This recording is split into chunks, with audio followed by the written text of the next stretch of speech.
Good morning to one and all. I Bhagya MP, Assistant Professor, Department of Chemistry, Sai Vidya Institute of Technology, Bangalore. So today I am going to teach you air pollution and wastewater management in the environmental studies. So before that, let us discuss surface water and groundwater. So what it means surface water? The water which is present above the earth, that we call it as a surface water. Then what are the waters comes under this surface water? River water, rain water, lake water and sea water. So these are the waters which are present above the earth surface. So that's why these waters we call it as a surface water. So that you can see it in the figures.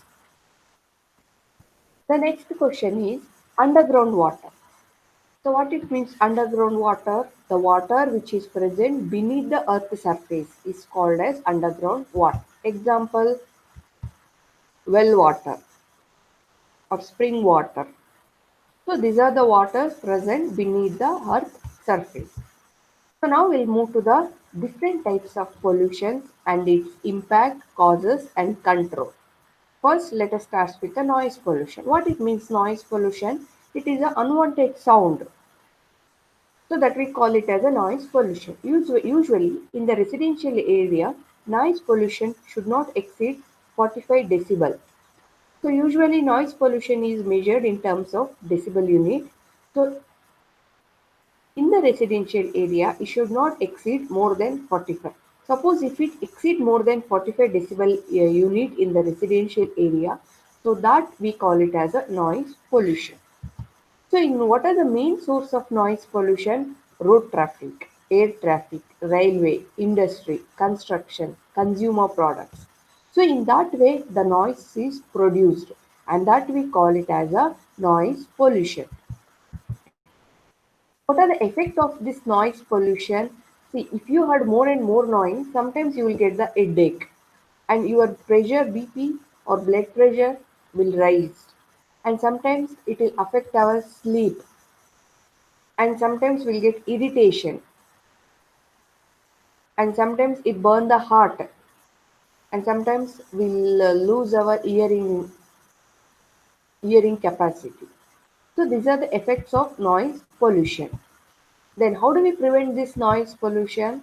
See, we can prevent this noise pollution at the source itself. And source means first we have to find out from which source, or what is the source, or uh, first we have to find out the source where the noise is produced.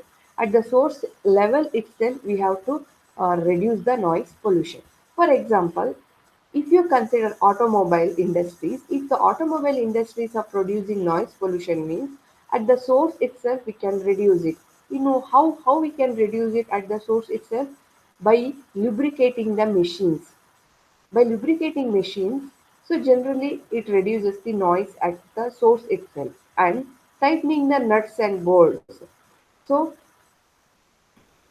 in that way we can reduce the noise at the source. Suppose if we are not able to control the noise at the source, then we can control it in the path transmissions.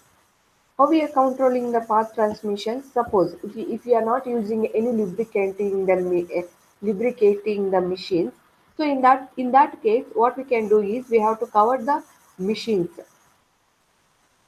So in that way, if you cover the machines, so the sound does not escape and it doesn't reach us to the receiver.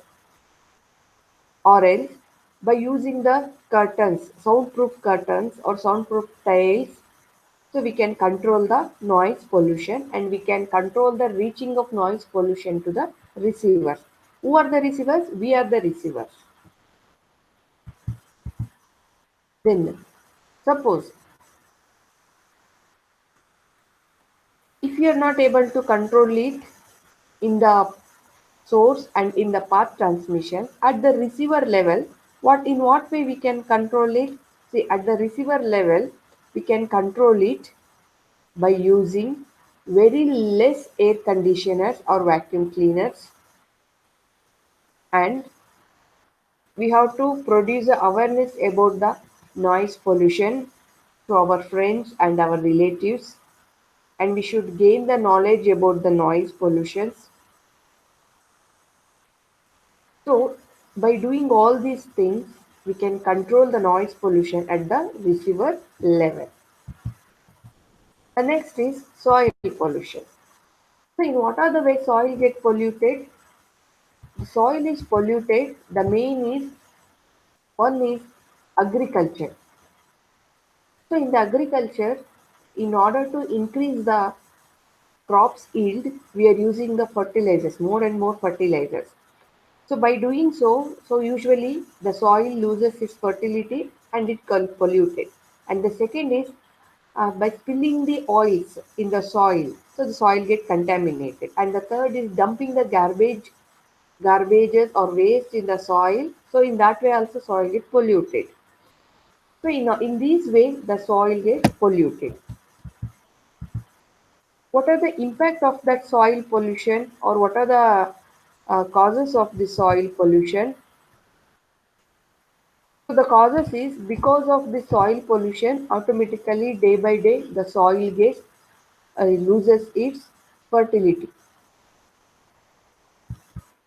Then how do we control the soil pollution?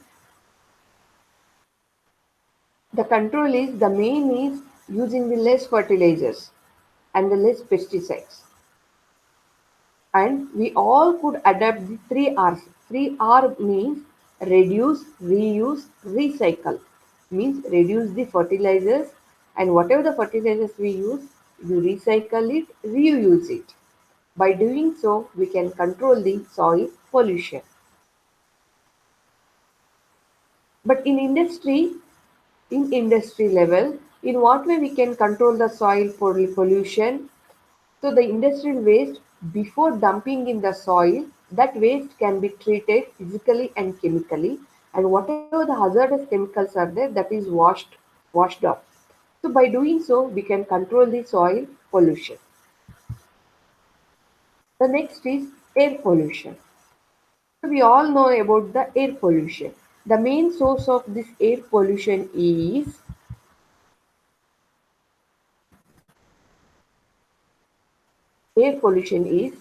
our lifestyle, industries, vehicles, liberation of hazardous gas, volcanic activities, global warming, and all. So in all these, the air pollution is caused, is occur. Then what are the effects of this air pollution? So because of the increase in the air pollution, it causes breathing problem to the humans. Because of increase in the air pollution, or because of the increase in the carbon dioxide level, it causes the greenhouse effect. And sometimes it may also causes acid rain. So all these things together we call it as a global warming. Because of increase in the air pollution, there is a rise of global warming in the universe. And because of the air pollution, it causes our nerve system also. It damages our nerve system. So these are the effects of air pollution. How do we prevent this air pollution? How do we prevent this air pollution? By controlling the liberation of gases. If you consider the vehicles, so we have to test the emission test day by day means we have to renewal the emission test, and on oftenly we used to get it done the emission test of the vehicles. By doing so, we'll come to know how much amount of carbon dioxide is going to be liberated to the atmosphere. This is with respect to the vehicles. And with respect to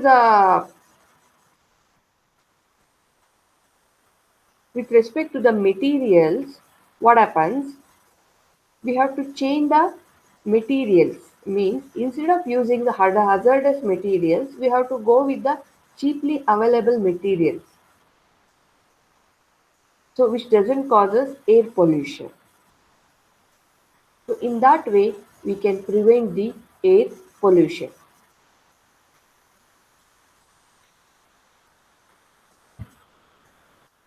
The next we'll move on to the Waste management and public health aspects. Waste management. Waste means what? It can Waste can take any form, that is solid, liquid and gases. Waste means unwanted thing, that we call it as a waste. Suppose if you consider the solid waste, so what is the main source of solid waste? Solid waste is The main source is residential areas and houses. The waste which is coming from the houses, that is also solid waste, and industrial waste, commercial establishments, institutions, municipal services, manufacturing plants and sites, construction and demolition areas, and agriculture. So from all these, whatever the waste is coming out, that waste is called it as a solid waste. And how do we prevent this? How do we manage this solid waste? So, in the solid waste, the first point is disposal. Sorry. So, in the disposal, we are going with the landfills. What it means, landfill? Landfill means we have to take a area which is far from the city, and in that city, in that area, the waste is dumped, and that waste is covered with a thin layer of the soil, and the same land is being used for the planting the used for growing plants. So in that case, the land is not be wasted, and waste is also being preserved, and it doesn't cause us any soil pollution in that we call it as a landfill.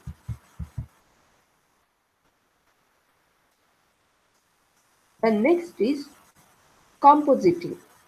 Suppose if there is a lack of spaces for landfill, if you do not get the land for dumping the garbage, so in that case we should go for compositing.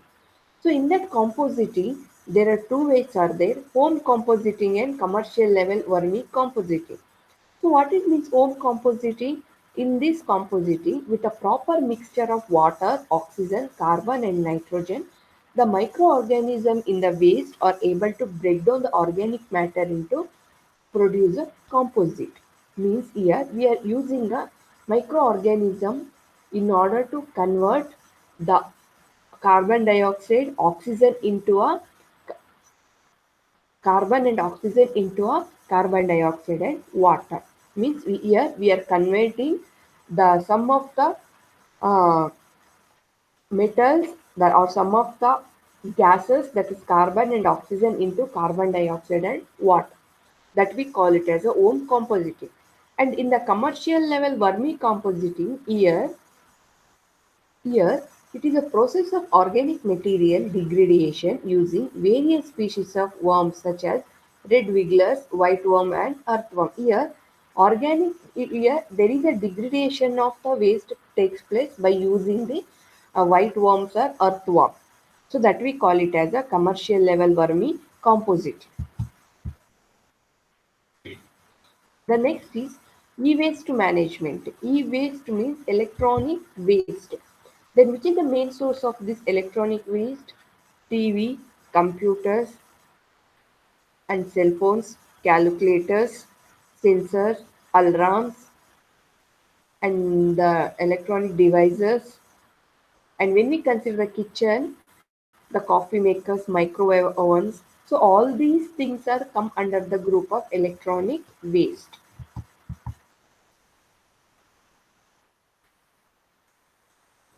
So in this electronic waste, so how do we go with the landfilling in the electronic waste? So in the landfilling, the soil is excavated and trenches are made for burning the e-waste in that. And it is not an environmentally sound process for disposing of the e-waste as toxic substance inside the soil and groundwater. In the incineration method, this is the controlled way of disposing of the e-waste. It involves combustion of electronic waste at the high temperature, especially diesel incinerators. And in the recycling of e-waste. So in the recycling of e-waste, it involves the reutilization of electronic waste, that we call it as recycling of e-waste. And the reuse means the same recycled e-waste can be reused, that we call it as reused. So in that way, the electronics waste can be used, or that waste can be management.